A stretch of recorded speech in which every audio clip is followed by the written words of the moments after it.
গোসল করাইবে তোমায় দুজন বসিয়া,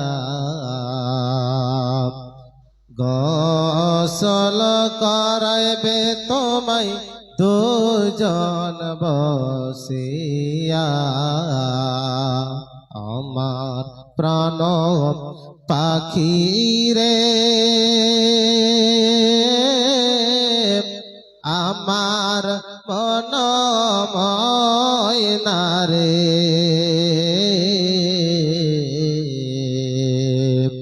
একদিন তো যাইবার পাখি আমায় ছাড়িয়া, একদিন তো যাইবার পাখি আমায় ছাড়িয়া। আতর গোলাপ লাগাইয়া,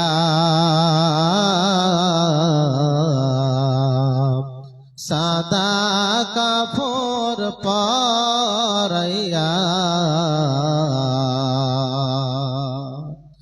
তোমাকে লইয়া যাবে এতিম করাইয়া, তোমাকে লইয়া যাবে এতিম করাইয়া। আমার প্রাণ পাখি রে, আমার মন ময়না রে,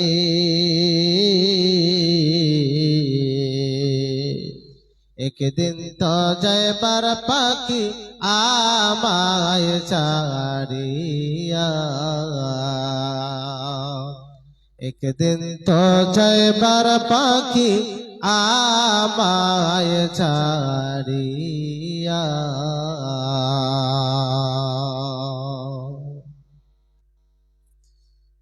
শ্রদ্ধেয় সম্মানীয় আজকের বাহাদের সভার সভাপতি সাহেব, স্টেজে বসে থাকা উলামা ইকরাম এবং সামনে বসে থাকা দিন দরদি, ইসলাম দরদি, ছোট বড় বাবা জামার বন্ধুরা এবং পর্দাতে থাকনেওয়ালি অবলা সরলা আমার মা খালা আমার বোনেরা, সর্বপ্রথম ওই মহান আল্লাহ রাব্বুল আলামিনের প্রশংসা, গুণগান, হামদসানা, যিনি আমাদেরকে সন্ধ্যা থেকে নিয়ে এখন পর্যন্ত কোরআন এবং হাদিসের আলোচনা শোনার তৌফিক এনায়েত করেছেন।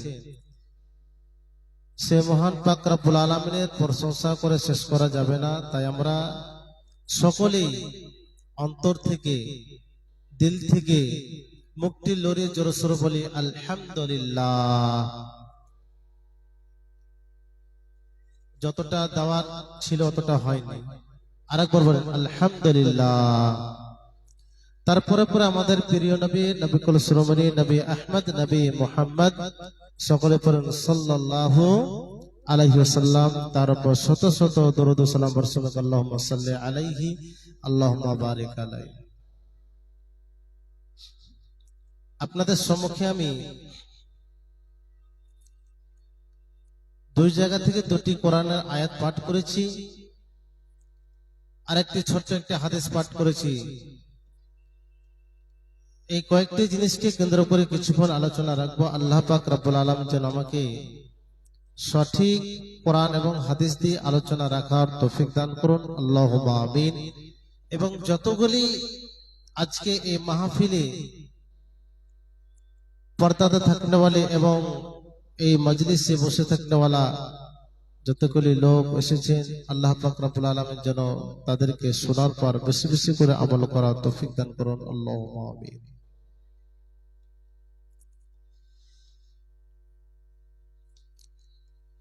আজকে আপনাদের সম্মুখে আমি যে বিষয়টি নিয়ে দণ্ডমন হয়েছি সেটি হচ্ছে গুনাহ করা পাপ নয়, গুনাহ করা গুনাহ নয়, গুনাহ করে বসে থাকাটাই হচ্ছে গুনাহ। তো তো বাপজান ভাইরা, আপনাদের কাছে আমি একটি অনুরোধ করব, এই গ্রামের যতগুলি লোক রয়েছেন বাজারে এবং বাড়িতে এদিকে ওদিকে না থেকে আপনারা এই মাজলিসে আসার চেষ্টা করুন। কেন এই জন্য বললাম কি যে এই মাজলিসটি, এই জালসাটি শুধু আপনাদের জন্য করা হয়েছে। আর বলবেন কি যে মাওলানা আপনি জালসা করছেন কিন্তু আমরা শুনতে পাচ্ছি, বাড়িতে বসে বসে শুনবো, এটা কখন আপনি স্বভাব পাবেন না।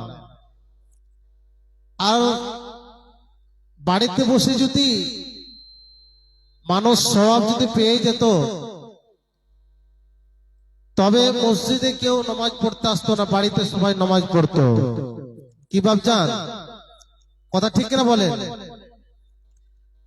তো যারা এখন পর্যন্ত আসেননি, আমি খাস করে এই গ্রামের মানুষকে আমি অনুরোধ করব, আপনারা এখন পর্যন্ত আসেননি, এই মাজলিস ভরে দেওয়া উচিত। এখন পর্যন্ত এই সমাজে মাজলিস ভরে থাকবে।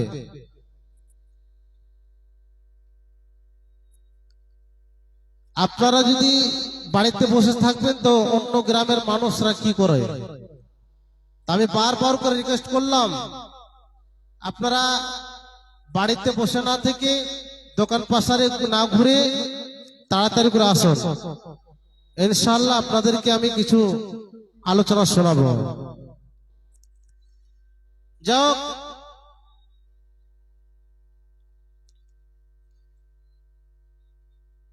এই পৃথিবীতে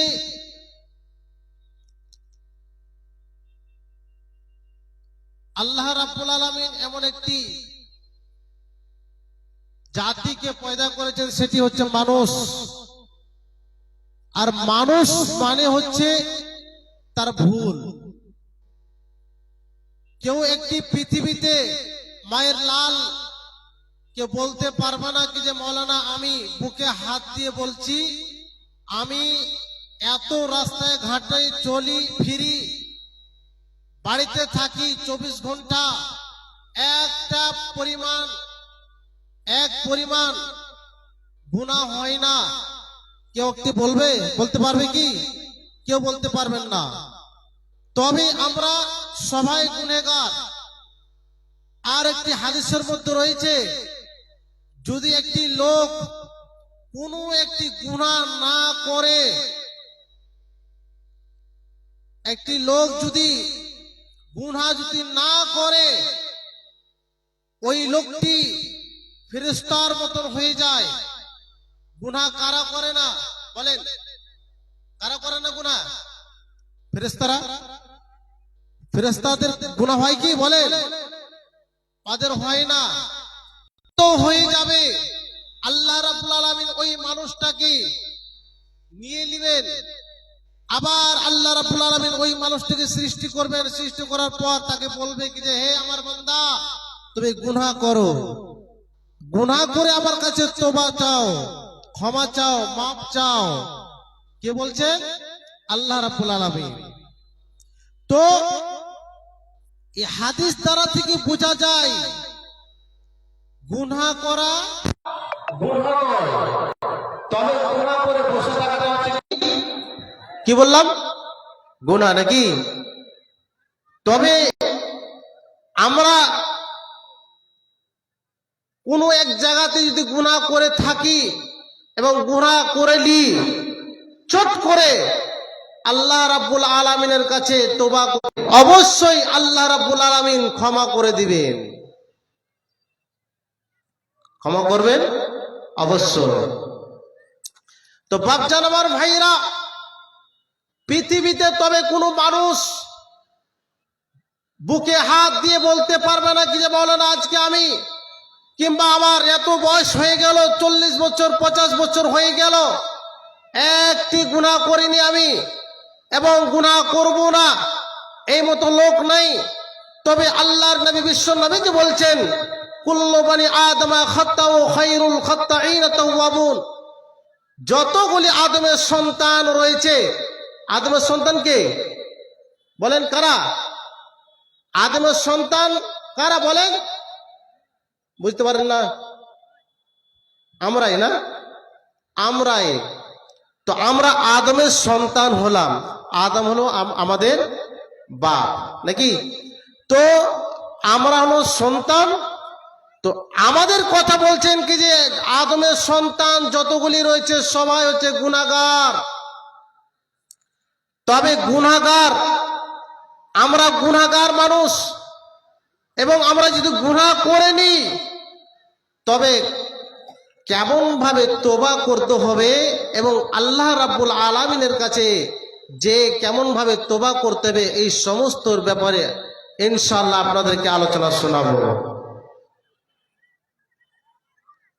বাচ্চান আমার ভাইরা, পৃথিবীতে অনেক মানুষ নানা রকম গুনাহ করে থাকে। গুনাহ করার পর বাড়িতে বসে থাকে, কিন্তু গুনাহকে আল্লাহ রাব্বুল আলামিনের কাছে হাজির করে না।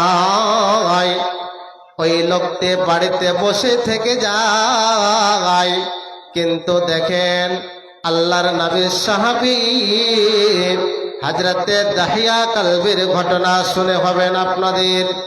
এই হযরতে দাহিয়া কালবি এমন একটি সাহাবী, উনি মুসলমান হয়নি, তার আগেকার ঘটনা বলছেন। যখন আমি মুসলমান হইনি সেই সময়তে এমন এমন আমি গুনাহ করেছি। আর আল্লাহর নবী বিশ্বর নবী বলছেন কে যে হযরতে দাহিয়া কালবি যখন মুসলমান হয়নি, মুসলমান হওয়ার আগে সে এমন একটি মানুষ হয়েছিল। কিন্তু বাপজান আমার ভাইরা, দাহিয়া কালবি এমন একটি সুন্দর মানুষ, যদি কোনো মহিলা তাকে দেখে নিত তাকে টকটকি লেগে তাকে দেখতে থাকত, চোখ মেরে তাকে দেখতে থাকত, তার শরীর এমন হয়ে থাকত, তার শরীরটা এমন হয়েছিল। ও বাপজান আমার ভাইরা, দাহিয়া কালবি এমন একটি সুন্দর মানুষ, যদি কোনো জায়গাতে বসে থাকত মহিলারা তাকে টুকি মেরে মেরে দেখত। একদিন আল্লাহর নবীর চোখে পড়ে গেল। আল্লাহর নবী যখন চোখে পড়ে গিয়েছে, চোখে পড়ে যাওয়ার পরে পরে আল্লাহর নবী ভাবতে চালু করলেন কি যে হায়রে, এত সুন্দর মানুষকে আল্লাহ রাব্বুল আলামিন জাহান্নামে কেমন করে দিতে পারে? আর এই সুন্দর মানুষটি জাহান্নামে থাকবে, আমার এই মনে আর মানে না, কখনো তাকে জাহান্নামে যেতে দেব না। এবার আল্লাহর নবী বিশ্ব নবী দোয়া করতে লাগলেন, আল্লাহ রাব্বুল আলামিনের কাছে দোয়া করতে চালু করলেন, হে আল্লাহ, তোমার ওই সুন্দর বান্দাকে দাহিয়া কালবিকে তুমি হেদায়াত দাও। তারপর দিন হযরতে দাহিয়া কালবি আল্লাহর নবী সাল্লাল্লাহু আলাইহি ওয়াসাল্লামের কাছে চলে আসলেন।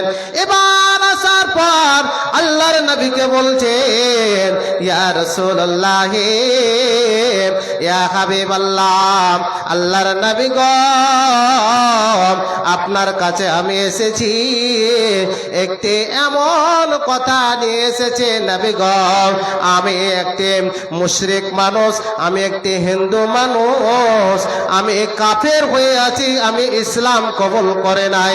এবার আমি আল্লাহ নবী গো আপনার কাছে ইসলাম কবুল করতে এসেছি। আল্লাহর নবী গো, তবে আমাকে ইসলাম কবুল করিয়ে দিন। আল্লাহর নবী বলছেন, অবশ্যই তোমাকে ইসলাম কবুল করিয়ে দিব, এবার আল্লাহর নবী বিশ্বর নবীজি এবার সুন্দর করে বলছে কি যে ঠিক আছে, তোমাকে ইসলাম কবুল করিয়ে দিব। এবার দাহিয়া কালবি বলছে নবী গো, আমি তো ইসলাম কবুল করে নিব, কিন্তু এর পূর্বে এমন বড় বড় গুনাহ করেছি নবী গো, ওই গুনাহগুলি মনে হয় আল্লাহ রাব্বুল আলামিন আমাকে ক্ষমা করবে না। বলছে কি কম গুনাহ করেছ? আল্লাহর নবীকে বলছেন, আল্লাহর নবী গো, ইয়া রাসূলুল্লাহ সাল্লাল্লাহু আলাইহি ওয়াসাল্লাম, আল্লাহর নবী আমি একজন এমন একটি মানুষ ছিলাম গ্রামের মধ্যে, যেমন কি যে ধরলেন আজকে আমাদের গ্রামের মধ্যে এমন একটি মানুষ শোনা যায়, সে মানুষটির নাম হলো সরদার, কিংবা দুইজন মানুষের মধ্যে এই গ্রামগুলিকে চালায় এবং তারা যেটা কথা বলে তাদের কথা মোতাবেক আমরা চলি। বাপজান আমার ভাইরা, ওই মতো একটি গ্রামের মধ্যে একজন হযরতে দাহিয়া কালবি সরদার হয়েছিলেন। এবার দাহিয়া কালবি এমন একটি আইন করেছিলেন, বলেছিলেন কি যে ওই গ্রামের মানুষরা তোমরা শুনে নাও, যতগুলি তোমাদের বাড়িতে যখন বেটি হবে, মেয়ে ছেলে হবে, যদি তোমাদের বাড়িতে যখনই মেয়ে ছেলে হয়ে যাবে, এই পৃথিবীতে যখন চলে আসবে, তখন তোমরা এই মেয়েটিকে জিন্দায় দফন করে দিবে, কিংবা কেটে তাকে দুনিয়া থেকে বিদায় করে দিবে, কিংবা তাকে এই পৃথিবী থেকে বিদায় করে দিবে, কিংবা তাকে বাড়ি থেকে আঁকিয়ে দিবে, কিংবা তাকে এমন একটি জঙ্গলে রেখে আসবে রে। ও গ্রামের মানুষ তোমরা শুনে নাও। এবার তারা গ্রামের মানুষরা ওই গ্রামের লোকগুলি, যতগুলি লোক ছিল সমস্ত লোকগুলি দাহিয়া কালবির কথার মোতাবেক সবাই চলতে লাগলো। অনেকগুলি মেয়ে বাচ্চাকে, মেয়ে ছেলেগুলিকে কতগুলিকে কাতাল করে দিয়েছে, কতগুলি করে দুনিয়া থেকে বিদায় করে দিয়েছে। ও বাপজান আমার ভাইরা, আল্লাহর নবীকে বলছেন, আল্লাহর নবী গো, এইভাবে আমি একটি চরন্ত ভুল করেছি, বড় বড় একটি এমন একটি পাপ করেছে নবী গো, এইভাবে এমন একটি পাপ করেছি আল্লাহ তাআলা আমাকে কখনো ক্ষমা করবে না। আল্লাহ নবীর কাছে হযরতে জিবরিল আলাইহিস সালাম চলে আসলেন। এবার আসার পরে বলছেন নবী তাকে বলে দেন কি যে আল্লাহ রাব্বুল আলামিন তোমাকে ক্ষমা করে দিয়েছে। নারে তাকবীর। বাপজান আমার ভাইরাম, এবার শুনেন, এবার যখন এই কথাটি বলে দিলেন, এবার বলার পরে তখন আল্লাহর নবীকে আরেকটি কথা বলছেন, নবী গো, আমি আরেকটি এমন বড় গুনাহ করেছি নবী গো, আল্লাহর নবী বিশ্বর নবী গো, এমন একটি বড় গুনাহ করেছি, যখন আমার স্ত্রীর পেটে একটি বাচ্চা হয়েছিল, হওয়ার পরে তখন আমি ওই সময়তে আমি বাইরে চলে গেলাম, কোন একটি বিদেশে কাজকর্ম করতে চলে গেলাম। এবার কাজকর্ম করতে যাওয়ার সময়তে আমি আমার স্ত্রীকে বলে গেলাম, ও আমার স্ত্রী রে, তোমার এই পেট থেকে যদি মেয়ে সন্তান হয় তবে তাকে জিন্দায় দফন করে দিবি, তাকে জিন্দায় কেটে ফেলে দিবে, কিংবা তাকে জঙ্গলে ছেড়ে চলে আসবে, বাড়িতে তাকে রাখা হবে না। ও বাপজান আমার ভাইরা, এইভাবে হযরতে দাহিয়া কালবি তার স্ত্রীকে বলেছিলেন। এবার বলার পরে তখন বাড়ি থেকে এবার অন্য একটি জায়গা চলে গেলেন। এবার যাওয়ার পরে তখন অনেক দিন পর আবার বাড়ি ফিরে আসেন।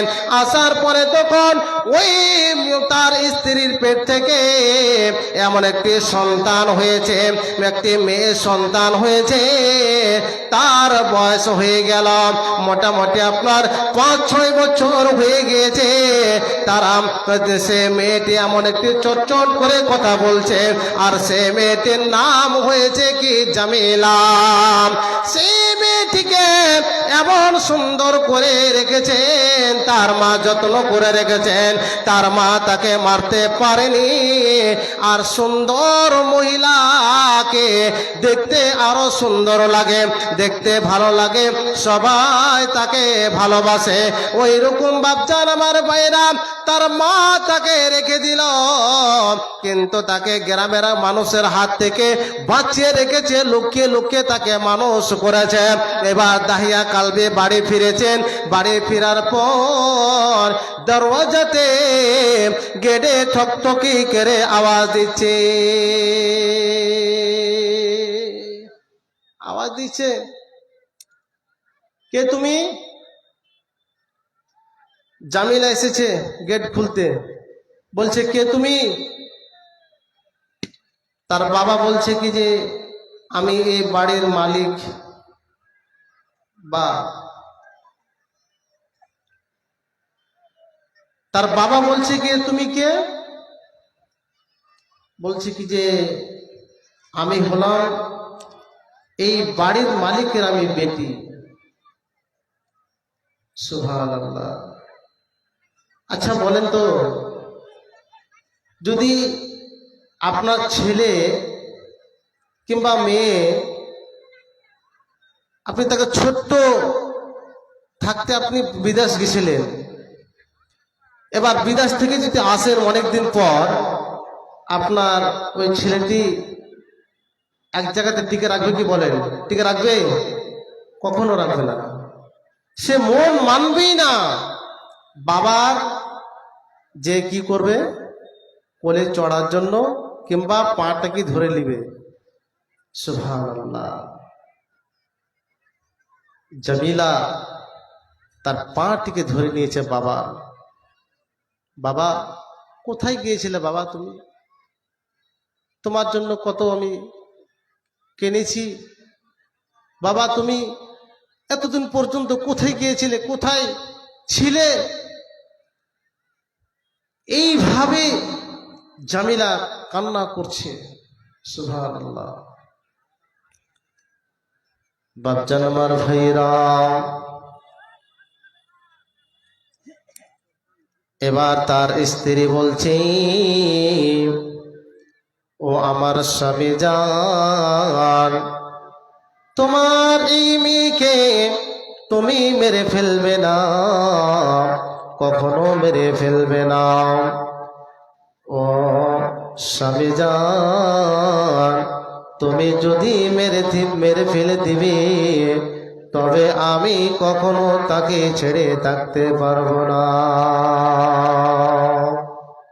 বাপজান আমার ভাইরা, এই জামিলাকে এবার তাকে তার মাকে বলছে কি যে জামিলাকে সুন্দর করে সাজিয়ে দাও, নতুন ফরক নতুন পোশাক তাকে পরিয়ে দাও। এবারও বলছে কি যে দেখো কোথায় নিয়ে যাবে বলো।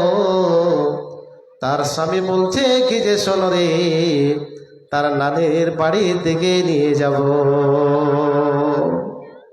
এইভাবে তখন তার স্ত্রীকে কথাটি বলার পর সুন্দর করে তার স্ত্রী জামিলার মা তাকে সুন্দর করে তাকে সাজিয়ে দিতে লাগলো।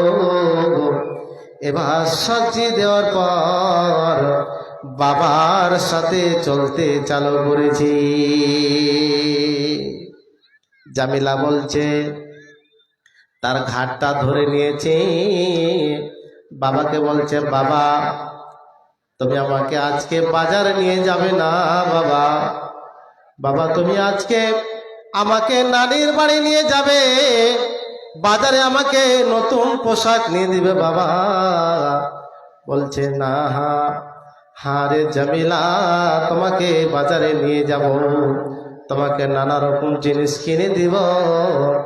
এইভাবে জামিলা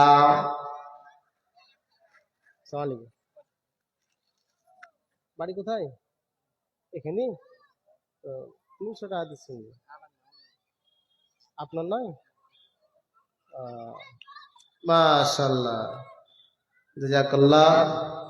একজন ভাই আমার 300 টাকা দান করেছে, জাযাকাল্লাহ জাযাকাল্লাহ।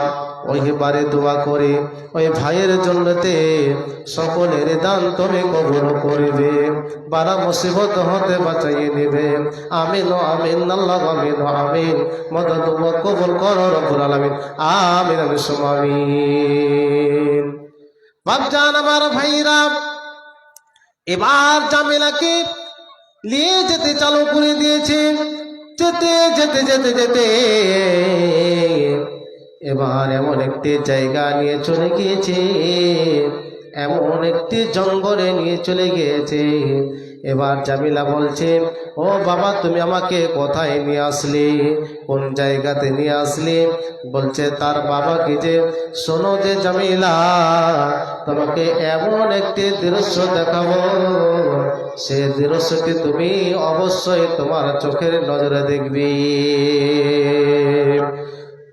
বাপজান আমার ভাইরা, এইভাবে জামিলাকে দাঁড় করে দিয়েছে। এবার একটি গর্ত খুঁড়তে চালু করে দিয়েছে। গর্তটি খুঁড়তে খুঁড়তে খুঁড়তে অনেক পরিশ্রম হয়েছে, মাথা দিয়ে ঘাম চুইতে চালু হয়েছে। এবার জামিলা দেখতে পাচ্ছে কি যে আমার বাবার মাথা দিয়ে ঘাম চুইছে। তার কাছে একটি দুপাট্টা ওড়না রয়েছিল, সেই ওড়নাটি নিয়ে সুন্দর করে এবার এমন করেছে কি যে তার বাবার ঘাম মুছতে চালু করে দিয়েছে। তার বাবার ঘাম মুছতে চালু করেছে। বাবা তুমি এত কষ্ট কেন করছ? এই গাঁটি, এই গর্তটি কেন তুমি খুঁড়ছ? এবার সে জামিলাকে বলছে, শোনো এই দেখো তো গর্তটা কতটা হয়েছে। এবার যখন দেখতে গিয়েছে, সে জামিলাকে ঢাকা মেরে দিল। এবার জামিলা ওই গর্তর মধ্যে পড়ে গেল। এবার বলছে জামিলা, বাবা তুমি আমাকে কেন ফেলে দিলে? কেন আমাকে মাটি দিতে চালু করে দিলে? বাবা তুমি আমাকে এই জায়গাতে, তুমি আমাকে ছেড়ে দাও, আমাকে ছেড়ে দাও। জীবনের বুকে তোমার বাড়ি থেকে আমি ফিরে যাব না। এ বাবা তোমাকে আমি কথা দিলাম, এ বাবা গো, ও আব্বু গো, আমাকে ছেড়ে দাও। আমি চলে যাব, আমি এমন একটি দেশে চলে যাব, আমি ভিক্ষা করে খাবো। বাবা আমাকে ছেড়ে দাও। এইভাবে জামিলা চিৎকার করতে থাকলো, কিন্তু জামিলার কথা শুনলো না। এই জামিলা বাবা বাবা করতে থাকলো, কিন্তু তার কথা শুনলো না। আল্লাহর নবীর কাছে যে বলছে যে নবী গো, আমার ওই জামিলা এমন কথা বলে চটচট করে বলছিল, বাবা বলে ডাক দিয়েছিল, কিন্তু আমি তার বাবার কথা বলে আমি সারা দিইনি। এইভাবে বাপজান আমার ভাইরা, আল্লাহ রাব্বুল আলামিনের কাছ থেকে ফেরেশতা আসলো, হযরত জিবরিল আলাইহিস সালাম। এবার আল্লাহর নবীকে বলছেন, ও নবী গো, হযরত দাহিয়াকে বলে দাও কি যে তোমাকে ক্ষমা করে দিয়েছে, ক্ষমা করে দিয়েছে। ও বাপজান আমার ভাইরা, যতই আমরা বড় গুনাহ করি না কেন, আল্লাহ রাব্বুল আলামিন অবশ্যই আমাকে ক্ষমা করে দিবে। নারে তাকবীর।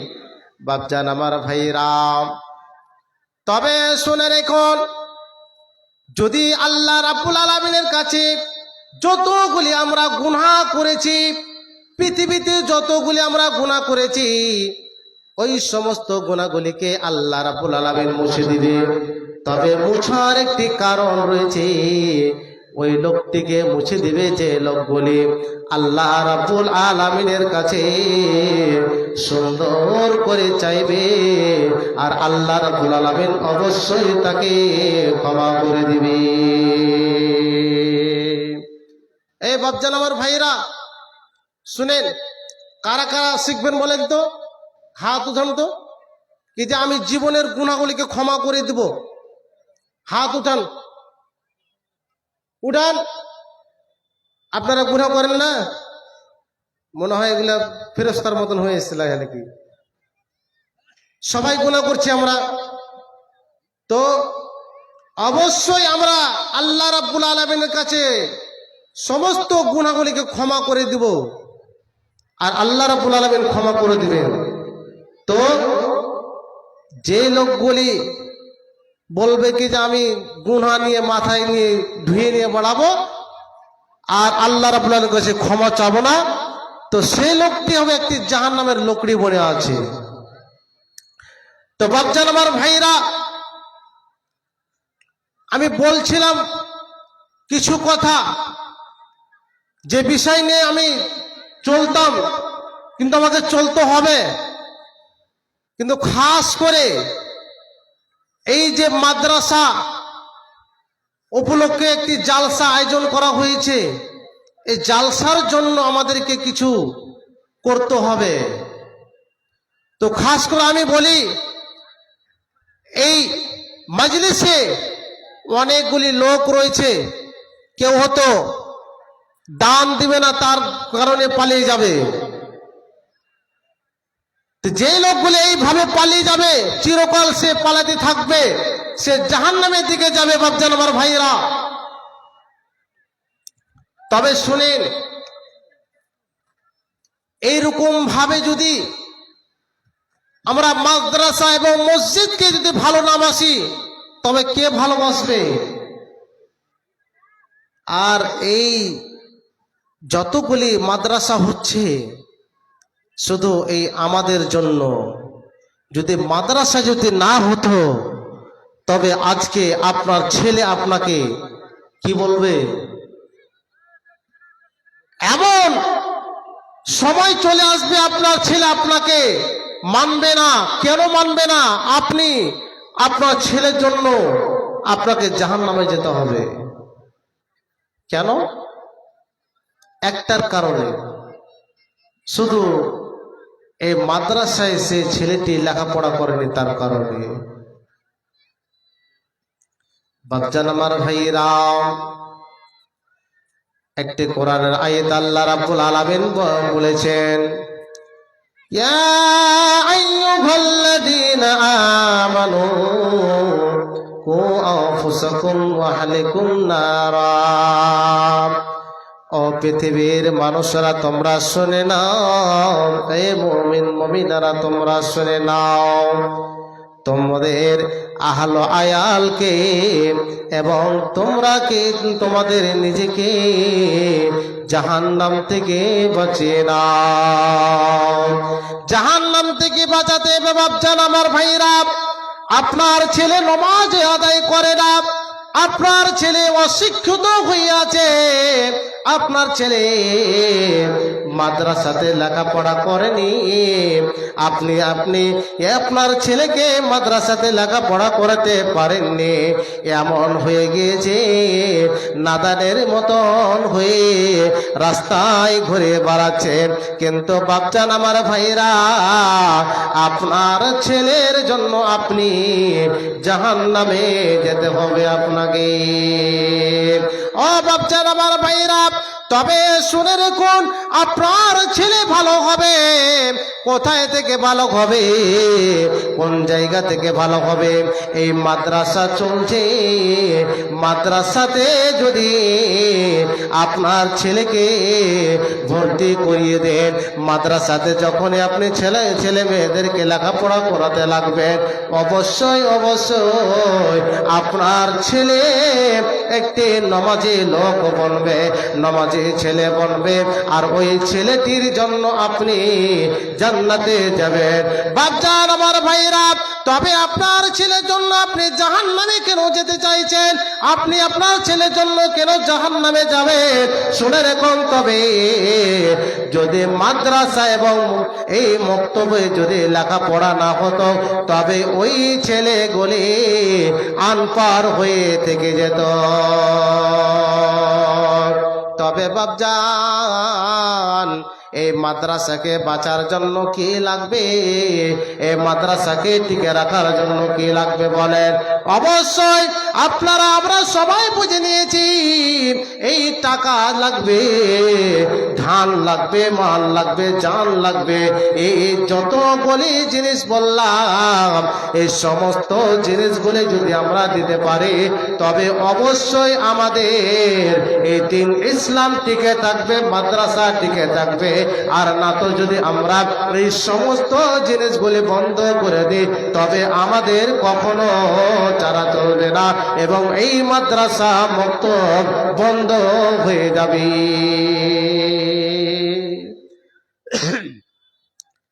বেশি নয়, 30 জনের কাছে চাইছি 1000 করে।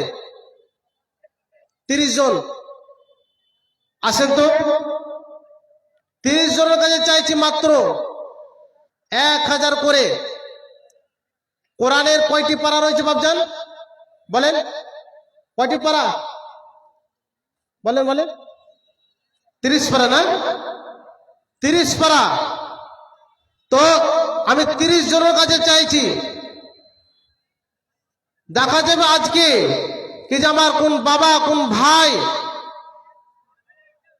এই মাদ্রাসাকে এবং কোরআনকে টিকে রাখার জন্য এবং সবের নিয়তে সে 1000 টাকা দিবে, কি যে আমি 1000 টাকাতে এক পারা কোরআনকে আমি কিনে নিলাম। কোন আল্লাহর বান্দা রয়েছে? আসেন, তাড়াতাড়ি করে আসেন। আর যদি এই মাদ্রাসা মক্তবকে যদি বন্ধ করে দেন, এই মাদ্রাসা মক্তব যদি না চলে, তবে সমস্ত ছেলে এবং মেয়েগুলি সব গুমরাইতে চলে যাবে, তারা পথভ্রষ্ট হয়ে যাবে, তারা কোনোদিন ভালো পথে আসবে না। বাচ্চান আমার ভাইয়েরা, আল্লাহর নবী, বিশ্বর নবী এইভাবে মাশাআল্লাহ। আর 500 টাকা পারবেন না? হ্যাঁ, কিছু নাই, শেষ হয়েছে। জাযাকাল্লাহ, জাযাকাল্লাহ। আমার বাপজান আমার এখানেতে ছিল, আর ছিল কিনা ছিল তার দান দেখা বোঝা গেল। এই দান রাখো তুমি সাদাকায়ে জারি, কিয়ামতের মাঠে তুমি নেকের পাল্লা করে দিও ভারী। আমিন ও আমিন, আল্লাহ আমিন ও আমিন। মদদ দোয়া কবুল করো রব্বুল আলামিন, আমিন বিসম আমিন। আসেন বাপজান আসেন। বেশি নয়, 30 জনের কাছে চেয়েছি, সব আদায় করলে এসে নাকি? এর পূর্বে তো বক্তা তো এসেছে, কোনো একটা টাকা আদায় করেনি। হ্যাঁ, আমি এই যে চিঠি চলে এসেছে, তো 5 মিনিট সময় দিয়েছে আমাকে। 5 মিনিট, বেশি নয়, 5 মিনিট। 5 মিনিটের মধ্যে আমাকে খতম করতে হবে, বক্তাও চলে এসেছে। তো তাড়াতাড়ি করে আসেন, যারা দিবেন তাড়াতাড়ি করে আসেন। আমি একটি গজল বলবো, আর গজলের সাথে সাথে আপনারা দিয়ে যাবেন। হায় রে বিড়ি, সাদের বিড়ি, কিবা তোরে গো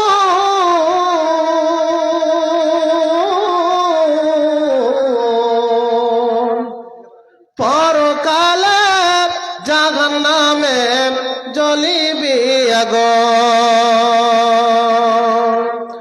ধর্ম আমার যাক না পরে, কিসের মুসলমান,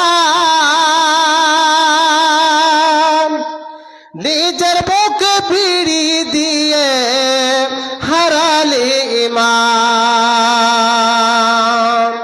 হায় রে বিড়ি, সাদের বিড়ি, কিবা তোরে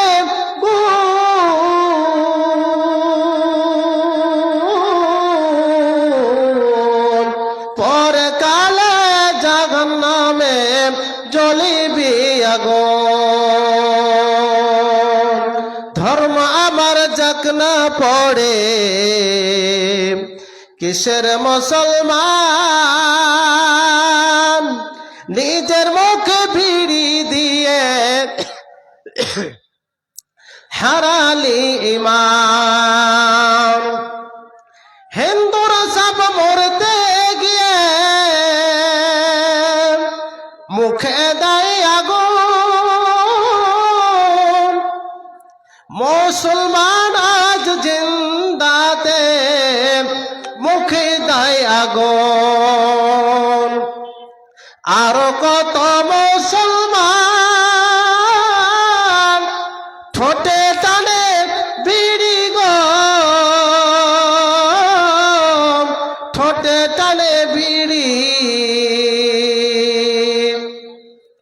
বিড়ি খাওয়া লোক যদি মহাজ্ঞানী হয়,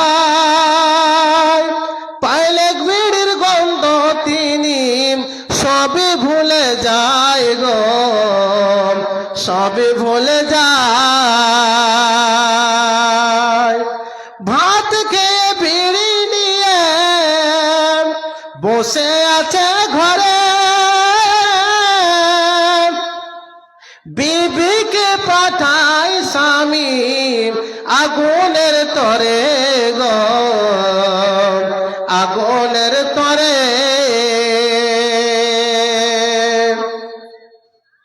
পাড়ায় পাড়ায় বিবি তাহার খুঁজেতেছে আগুন, স্বামী তাকে ঘরে বসে পালি নাই আগুন রে, আলি নাই এখন। হায় রে বিড়ি সাদের বিড়ি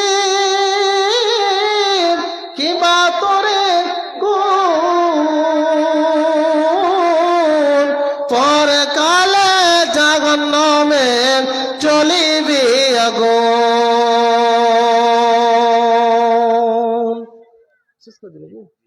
সময় খতম।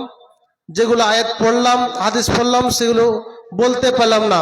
যাক, এই গ্রামের মানুষ বাড়িতে বসে আছে না কোথায় আছে কিছু বুঝতে পার না, এতটা মানে প্যান্ডেল করার পরও মাশাআল্লাহ। বাড়ি কোথায়? 500 দিন আর একটা দিন, আর কিছু দিন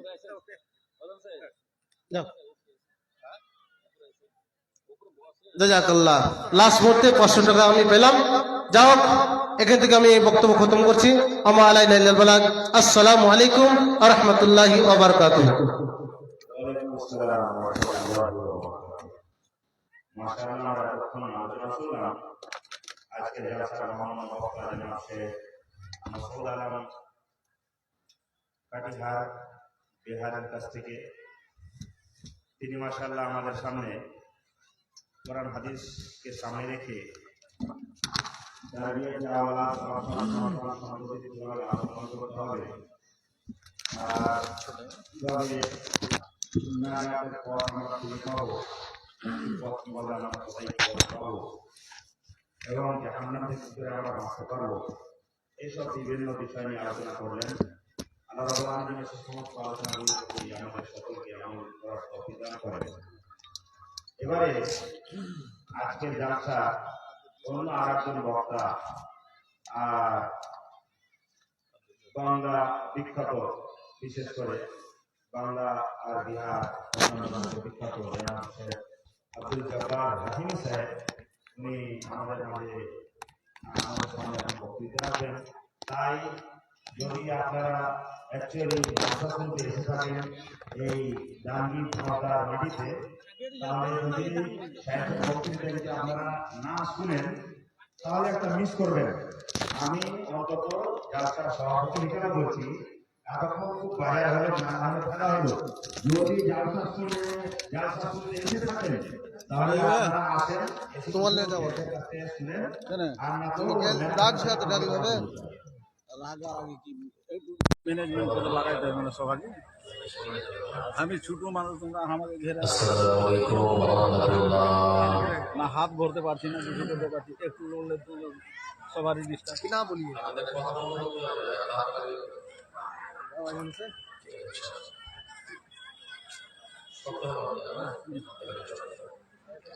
نحمده ونصلي على رسوله الكريم. أما بعد،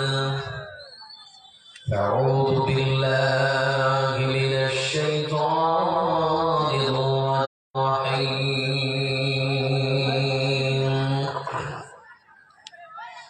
لو تنالوا البر حتى تنفقوا مما، وقال النبي صلى الله عليه وسلم: إن الله لا ينظر إلى صوركم ولا